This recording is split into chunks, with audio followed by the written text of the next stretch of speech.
Both. Yes, it is almost always the case that that happens. Otherwise, we wouldn't do this work, right?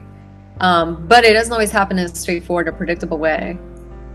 You see everything from one session, they get this epiphany about the thing and they're changed forever. I mean, that's amazing. And I see that often. That doesn't surprise me at all when that happens. Or equally likely, you get an experience that's nothing what they expected at all. It goes in a totally different direction.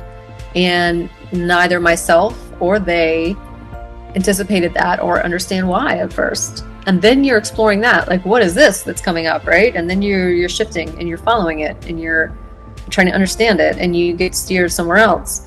And then the content that comes off often surprises the patient, the client. And that can be disorienting or it can be interesting. It depends on the person and what, who they are and how their expectations were framed, for one. We go out of our way not to set an expectation of a particular kind of success, because that's not how this work happens, This is psychedelics. There's no A plus B equals C necessarily, or this button gets this result. Like in the real, it doesn't work that way, It's a realm of metaphor. It's a realm of symbol. And people's embedded and unconscious stories that they don't know they're carrying around. And you don't know until they go there what a lot of the time is going to show up. But when things do go in this unpredictable direction, which is more often than not, so that's usually my expectation, is that it's going to be a zaggy path.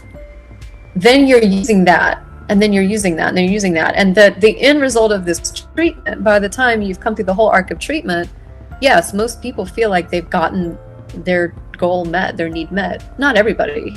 I don't know of any treatment that works for everybody, but for most people, yes, it's successful in that way. That's what makes it such motivating work to do.